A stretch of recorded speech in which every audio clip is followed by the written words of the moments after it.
J'ai grave envie de parler de Ronnie Fieg. J'ai l'impression que c'est créatif illimité. Vous en pensez quoi? Vous suivez un peu ses moves? Toi, t'es intéressé par Ronnie, hein? Enfin, Ronnie Fieg. Moi, je trouve que Supreme, c'est la meilleure marque. Et s'il y a une deuxième meilleure marque, c'est Kiss. Ouais. Je pense que juste la problématique, c'est que les tarifs, ils sont très, très élevés, tu vois. Mais je trouve que sur être plus pertinent culturellement, c'est vraiment compliqué. Quand t'es petit, tu portes du Supreme. Quand tu deviens adulte, tu portes du Kiss. Parce qu'en même temps, il arrive à aller te chercher, genre, te faire des shootings avec les stars que t'as aimé quand t'es petit, quand il va chercher le mec qui était et dans Breaking Bad et dans Malcolm in the Middle pour faire un shooting. C'est incroyable. Quand il va chercher les Dipset pour faire une collection et par rapport à New York, c'est incroyable. Quand il va récupérer le club des Knicks, qui est le pire club de l'histoire du basket en termes de... L'investissement, t'as vu là? En termes de récompense et déception par rapport aux fans, c'est réel, frérot. Non, c'est réel. Non, c'est réel dans les Mike, tranquille, Mike, Mike. tu peux venir, frérot. Et d'ailleurs, ils sont en finale de conférence, là? Et gros, la ville, elle va brûler, hein. La ville, elle va brûler, là, hein, s'ils gagnent. C'est une dinguerie, là, ils font un run de fou. Ils ont sorti Boston, qui était champion. À ce qui paraît, la dernière fois que c'est arrivé, il y a un des joueurs, son daron était dans l'équipe. C'est une folie. Mais Ronnie, il a quand même été chercher les Knicks avant, pour faire une capsule avant qu'il y ait un quelconque succès. Parce que c'est bankable, New York, c'est bankable, c'est pour ça. Et puis eux, c'est New York aussi. Eux, c'est vraiment New York. Ouais, mais moi, je pense que c'est un fan bête et méchant, comme nous tous on est fans des Knicks. Avant de faire le plan du business, tu vois. Ça se voit. C'est vrai que c'est chaud, frère. C'est chaud.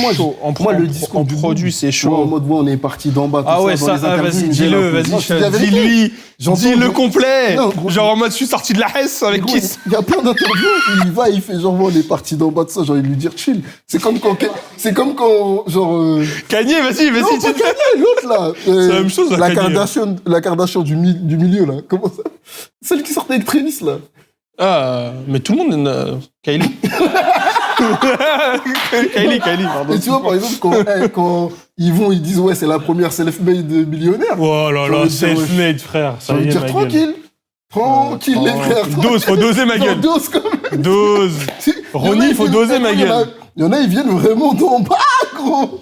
Tu peux pas arriver et dire comme ça, ouais, Mais bon, c'est que ça. Sinon. Non, Ronnie, sinon, je trouve la marque vraiment chaude. Je trouve ça incroyable. Niveau campagne, c'est vrai que c'est rafraîchissant. Chaque collection. Les prix, c'est catastrophique. Mike, il est en train de dire que les prix sont catastrophiques. Mais si tu regardes même la manière dont il plie les vêtements sur le sol, tout ça, pour moi, c'est lui qui a créé ça. Genre, cette esthétique-là, genre, vêtements hyper bien pliés, bien repassés. Genre, photo, c'est trop. Pour moi, c'est la partie sneakers qui me traumatise un petit peu. En mode à quel point ils ont réussi à tordre les marques pour faire en sorte de faire tout ce qu'ils ont envie.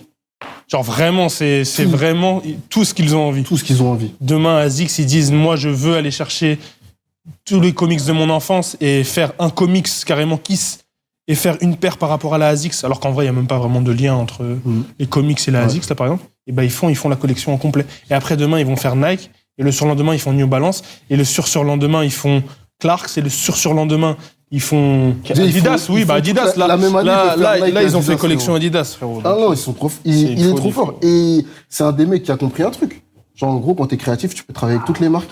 Il y en a plein qui font le choix d'aller travailler avec une seule entité et sortir que des collections là-bas. Mais si tu regardes même, si je prends l'exemple de Camino, on a fait un top projet avec Lacoste, le lendemain on a fait top projet avec Nike, le surlendemain on a fait top projet avec Adidas. Là, ça fait plusieurs fois on fait communiquer avec Adidas, mais ça se trouve saison 3, ça va sortir chez... On sait pas, frérot. Ouais, clairement. Et ça lui permet à chaque fois de créer des projets qui sont fous et d'avoir une vraie position de kiffeur du milieu, là. Quand on avait fait un unboxing qu'on n'a pas sorti, où Mike, il disait, ouais, si moi, je faisais une collaboration avec Jordan, je ferais comme Travis sur sa dernière paire, je sortirais une paire de kiffeurs en mode, j'irais chercher tous les trucs que j'aime bien et je le mettrais sur une paire. Et moi, je trouve ce raisonnement-là, il va avec les collaborations. En mode, si je suis un mec qui aime vraiment le milieu, je vais être comme ça, les frérot. Je vais aller faire une collab là-bas, un partenariat là-bas, une paire là-bas. Parce que ce que j'aime, j'aime pas Nike, j'aime pas Adidas. J'aime créer des produits, j'aime le milieu. Et faire même, game, tu vois. Et même faire des moves qui sont un peu inattendus. En mode Salih qui fait une paire de Puma à basketball après tout ce qu'il a fait là. En mode il a fait New Balance et il a créé une collection chez New Balance à un moment où New Balance c'était pas ce que c'est maintenant. Et donc, il a assis son niveau dans le milieu. Il a fait Crocs, nouvelle paire de Crocs, dans un moment où Crocs, encore une fois, c'était pas le même Crocs que maintenant. Mais même, il a fait une nouvelle paire de Crocs, puis maintenant, il est responsable des prochaines sneakers chez Crocs. Ouais, exactement. Après, derrière, qu'il aille chez Puma, alors que Puma, c'est pas du tout la marque la plus sexy, c'est pas du tout la marque numéro 1, on n'y est pas, tu vois. Tu m'aurais dit, il va chez Louis Vuitton, il va ces trucs, j'aurais dit, ouais, logique, tu vois. Mais non, il a pas été là-bas. Et ça se voit il a vu une opportunité, il s'est dit, vas-y, je vais faire un truc que personne d'autre ne peut faire à ce moment-là, comme il a fait chez New Balance, comme il a fait chez Crocs, et il va chez Puma. Et ça, c'est un truc de kiffer, je suis d'accord avec toi. Et encore une fois, hein, je trouve ça fort. Je trouve que ça passe un peu en dessous des radars. Moi, j'avoue, comme je suis pas attaché je suis attaché à ce que fait la marque, mais peu aux gars. Par exemple, je suis pas un des... Kiss, tu veux dire? Ouais. Ouais, bah tu portes pas de Kiss. Ouais, je porte pas de Kiss, tu vois. Ouais. C'est-à-dire, je suis pas un des ambassadeurs de la marque. Et comme nous, on poste que les trucs qu'on aime et qu'on porte, en général... Pour moi, il y a quand même un truc d'entre-soi que t'as pas envie de pousser. Comme Suprême, il y a un truc d'entre-soi en mode... je veux que les gens qui achètent ma marque, ce soit un certain type de personne. Ouais, genre l'élite. Ouais, c'est ça l'élite, moi, tu vois. Je crois pas à ça. Ouais, je sais, c'est pour ça que tu portes pas la marque, sinon tu porterais la marque, je suis sûr et certain, tu vois. Il y a la partie, le faux, partir d'en bas qui m'embête, parce que c'est prendre le discours c'est prendre genre la position de vraies personnes. Il y a des gens qui partent vraiment de zéro, frérot. Genre, tu vas creuser dans leur vie, tu vas voir, et même des mecs qu'on connaît dans notre game à nous, qui sont vraiment partis de zéro et qui ont réussi à faire des trucs de fou, tu vois. Le pire, c'est quoi? C'est que ces mecs-là, et pas Ronnie directement, mais par exemple, c'est son oncle qui avait un magasin de basket, qui lui a donné l'opportunité d'ouvrir un magasin de basket. Et il faisait des soirées avec P. Diddy et tous les rappeurs. Voilà, c'est ça. Il a 2 ans, frérot. Bah, c'est ça que je vais. Si tu vas sur les rappeurs, ils vont vraiment de zéro. Ils soutenaient le business de ce mec-là, qui a permis de créer un business fructueux. Et derrière, le petit qui, grâce à son oncle, fait un business fructueux, il dit, moi, je suis parti de zéro, tout ça. Alors que c'est plutôt grâce aux rappeurs qui ont donné du jus et de la visibilité à ton histoire un petit peu, et de la crédibilité à tout ça, que genre t'arrives à faire cette aventure-là, tu vois. Donc c'est vrai que c'est assez spé. Et quand tu les tires, c'est pareil dans la musique. Tu vois, par exemple, quand tu vas regarder d'où part vraiment Kanye et que tu regardes le début du commentaire... C'est pour ça que je vais dire tout à l'heure, je disais Kanye. C'est pour ça que je disais Kanye, ouais. Et que tu regardes ce qu'il a comme matériel dans sa chambre au début de sa carrière, tu comprends que ça va, la famille. Si moi, j'ai des machines à genre 20K, 30K chez moi, alors que je fais pas d'argent avec la musique, que je commence de zéro, c'est... Il y a un truc en tout cas. Il y a un truc, il manque des informations, tu vois. Et tu le vois, même dans tu sais quoi, même dans le rap, gros, aux States, là, il y a plein de rappeurs, ils chantent la rue, mais gros, ils sont pas nés dans des endroits bizarres. C'est la base, de toute façon. Vraiment. Les Français n'ont pas inventé ce truc-là de rapper pour de faux. Ah ouais, je te jure. C'est les Américains qui l'ont fait en premier. Plein d'enfants de bonne pour le coup, famille. Kanye, il a pas fait ce truc-là. C'est aussi pour ça, je pense que ça a marché, Kanye. Ah ouais, qu'il a pas fait Il a pas fait genre, je suis dans la rue, C'était plutôt le gentil garçon qui aime sa maman, tu vois. Et alors l'histoire de je refuse l'argent de la bar mitzvah et je prends un travail chez mon oncle à la place. Ça aussi, c'est Céline qui dit ça, mais c'est vrai. Tu sais, l'histoire de Ronnie, c'est ça. C'est en mode mon oncle, il m'a proposé soit un travail, soit l'argent de la bar mitzvah. J'ai pris le travail et vas-y. Et vraiment, il tient son histoire à 2 bras, il tient son histoire comme ça pour le storytelling, mais genre l'argent de la bar mitzvah, elle a disparu. Genre il a gardé le clou, il l'a mis dans sa poche, il a pas payé le salaire du petit avec, quoi. C'est une super success story. Et les caries, ils savent faire ça, on va pas se mentir. Mais c'est juste, moi, j'avoue, ça fait que je porte pas la marque. Je me sens pas là-bas. Et en plus, quand on connaît les mecs qu'il y a autour, frérot, par exemple en France, les premiers représentants de Kiss, c'est des mecs qui étaient dans le milieu basket, qui traitaient mal tout le monde. Et qui ramenaient les produits ici, qui ensuite se retrouvaient à des postes au Kiss, d'ici. Oui, complet. Tout ça, moi, c'est pour ça. Et d'ailleurs, ça explique d'ailleurs pourquoi. Mais après, plein de gens peuvent aller. Ah oui, non, c'est pas en mode n'allez pas. Moi, je me reconnais pas là-bas. Ça explique pourquoi toi tu portes pas et tout ça. Et il y a aussi le truc, rappelle-toi, des paires où les boîtes étaient niquées, tout ça. Je peux pas oublier ça, frérot. Non, mais je sais, mais c'est pour que les gens s'en rappellent. Il y a 3 ans, non, plus que ça, il y a 5 ans, à peu près autour de l'ouverture du Kiss, il y avait eu l'histoire de les boîtes des Yeezy étaient taguées par les vendeurs pour que les gens ne recèlent pas en mode on lutte contre le resell, etc. Et ça a rajouté à l'expérience client qui était Clem, Clem, c'est notre frère carrément. Jamais de la vie. Mais bref, il niquait les boîtes, etc. Et il y a eu un bad buzz sur ça. Et nous, on avait fait un format et on avait parlé de ça, de pourquoi c'était pas bien et pas normal, etc. Et il y a eu des sauces par rapport à ça.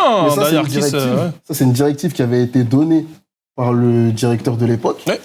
qui était lui-même un reseller. Non, c'est ça qu'il faut comprendre. Non, c'est ça qu'il faut comprendre. En gros, il s'est fait connaître ici parce qu'il prenait les paires de Kiss aux States et il venait les resell aux gens en France. Ouais. Et du coup, quand le magasin il a ouvert, bien sûr, il allait dans tous les magasins récupérer des produits en backdoor, tout ça, mais en backdoor Costa, pas en backdoor. Pas les Renois derrière le JD. Bah non, quand même. En backdoor Costa. Mais quand les gens ont voulu refaire du resell devant son magasin, il a donné ces directives-là. Et il s'est fait sauter. Et c'est trop bien. Et c'est pour ça aussi que, à la fin, ce soit un mec comme Clems qui se retrouve là-bas à diriger les trucs. Ça a fait vraiment plaisir. Là, pour le Parce coup, que c'est vraiment un mec qui aime les baskets, genre, vraiment, genre, et c'est un bon gars. Genre, par exemple, il déteste créer du contenu, Clems. Enfin, il détestait, de base. C'est-à-dire, même quand il a accepté de faire le LSDLV avec nous, puisqu'on a un LSDLV avec Clems, qui dirige Kiss là.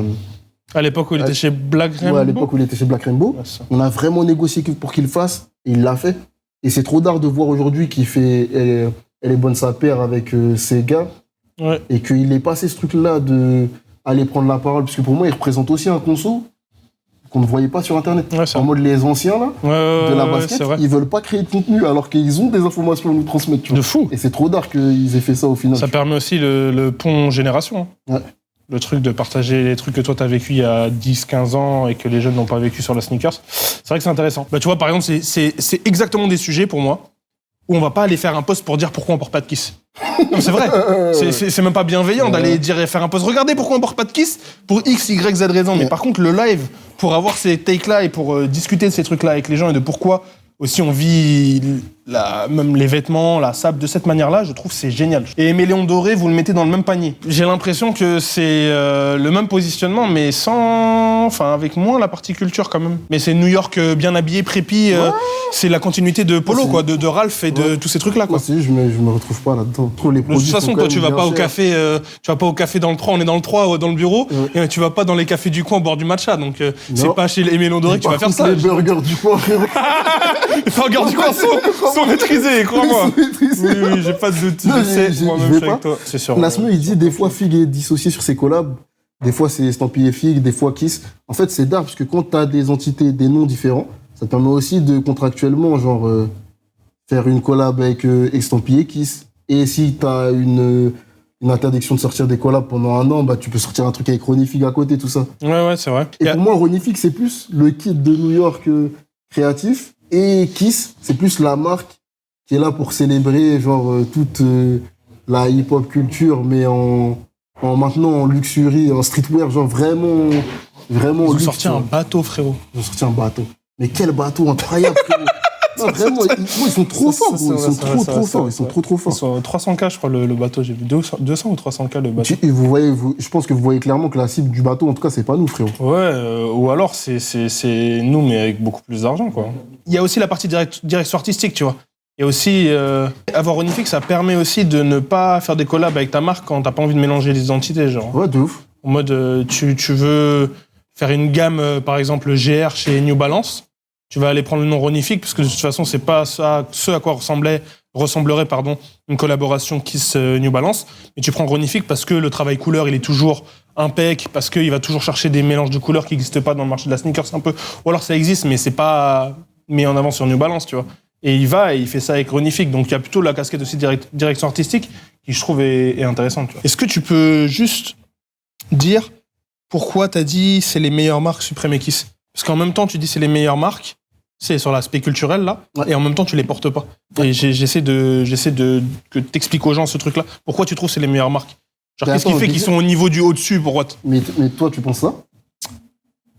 Suprême, je trouve ça chaud. Vraiment, oui, je suis d'accord. Suprême, ils m'apprennent encore des choses aujourd'hui. C'est ça qui est fort, tu vois. Genre, en mode, quand ils sortent la collaboration avec Spike Lee, qui avait fait un studio de production qui s'appelle, du coup, 30 Acres in a Mule, là. Moi, je savais même pas que quand Kendrick il disait ça dans un de ses derniers sons, là, c'était une référence à ce truc-là.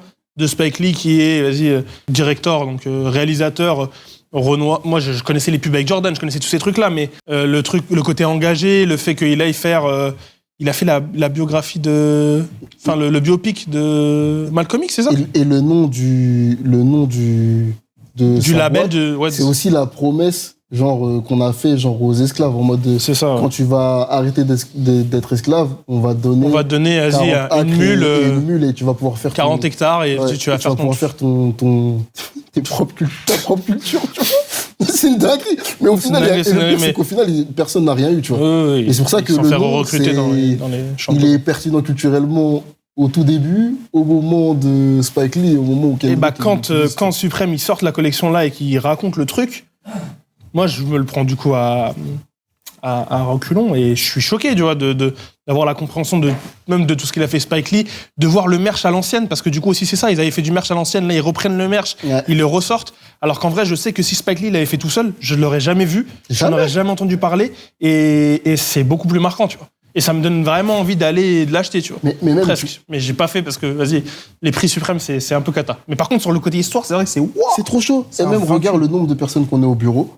Est-ce que tu vois une marque qui arrive à sortir à chaque fois des produits qui plaisent à tout le monde? Non, c'est Ou vrai. même des collections. Il n'y a pas un mec dans la pièce, là, qui n'a pas aimé un truc suprême sur l'année.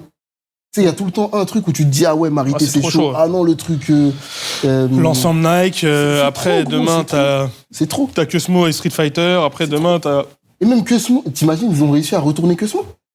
Genre Cosmo qui se fait maltraiter par les vigiles, qui... Il va même plus enlever son sweat suprême. Voilà, il le met tous les jours. Tous les jours, frère. Eh, ma gueule, Cosmo, enlève le sweat suprême, ma gueule. C'est abusé. Voilà, ma gueule, il met que ça. C'est-à-dire, là... T'as changé de pull aujourd'hui? Ah, il est en palace.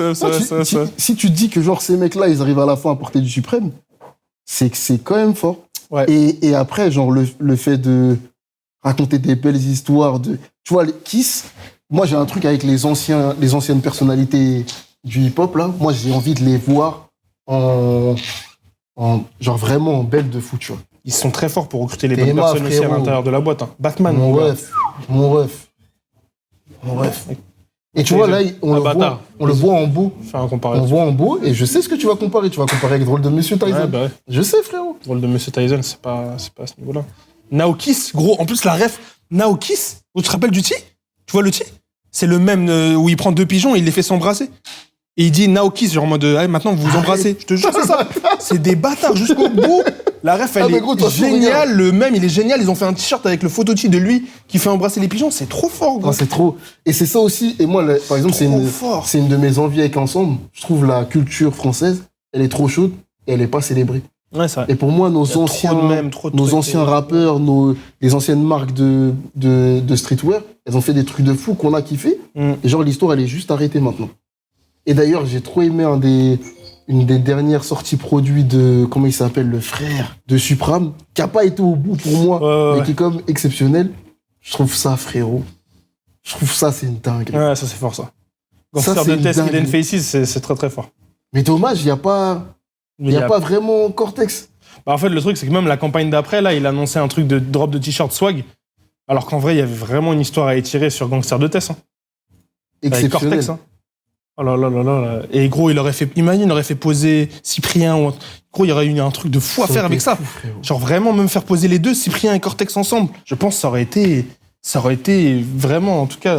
Ça, c'est vraiment célébration de notre culture, les vidéos légendaires. Et du coup, c'est un t-shirt Gangster de Test qui reprend le t-shirt de Cortex à l'ancienne où il portait tout le temps sur toutes ses vidéos, c'était écrit Gangster de Test. Et à l'époque, ça faisait tiep, il y a aussi ce truc-là. Ça faisait tiep. À l'époque, ça faisait tiep, ça donnait pas envie. Tu voulais pas... Et encore, pas pour tout le monde, hein. Pas pour tout le monde, mais je veux dire, il y a quand même un truc de mainstream aussi, parce que... En tout cas, vas-y, moi je parle de moi quand j'étais un petit blanc en collège privé à Poissy. Bernie, t'es un Renoir maintenant. Non, ouais. C'est pas ce que je dis, ça le je me suis juste replacé dans le contexte de l'époque où je vais regarder Cyprien et Cortex se vanner sur Internet. Et vas-y, je me dis, c'est vrai qu'il fait tiep, tu vois, Cortex... Vas-y, pour X et plein d'autres raisons, bande de bâtards dans le chat, vous me vannez, bande de chiens. Et ça me donnait pas envie, mais maintenant, avec le recul, regarder ce t-shirt-là, avoir une marque que j'aime bien de Supreme qui fait ça, et d'avoir l'histoire là, ça me donne envie d'avoir le t-shirt. Ouais. Ah, les bâtards. Il a pris un peu de mélanine, bande de bâtards.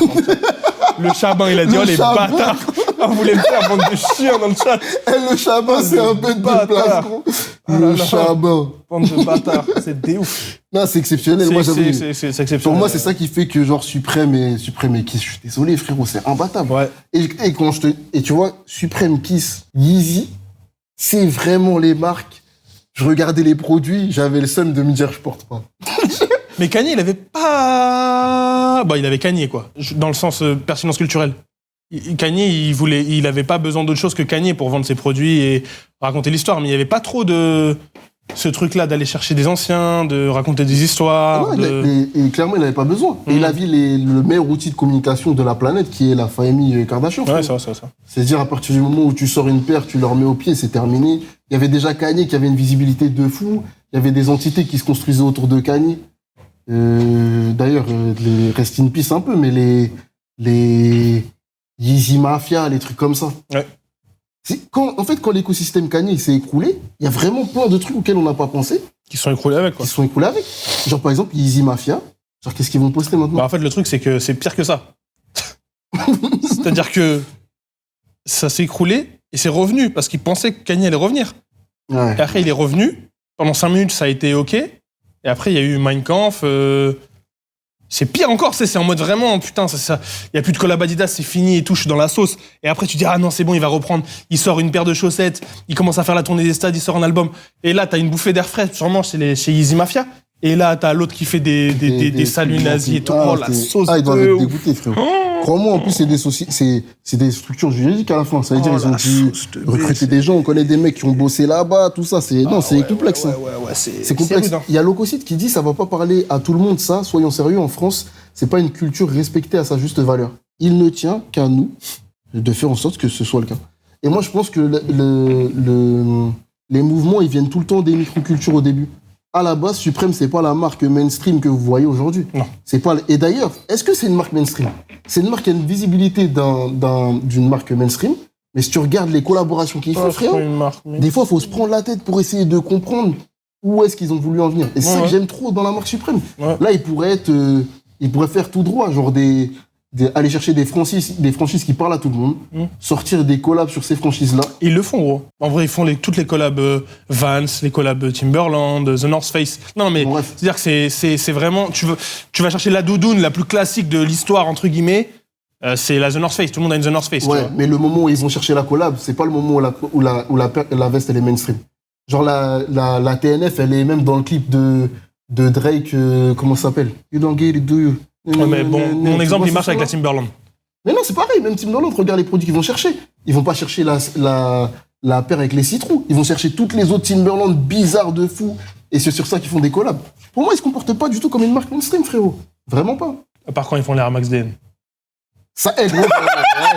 En fait, d'accord un peu ou pas? Merci. Non, ma bête de paire. Je suis d'accord avec toi, Ouais, là, pour le coup, tu sens aussi que... Ah, après, peut-être que...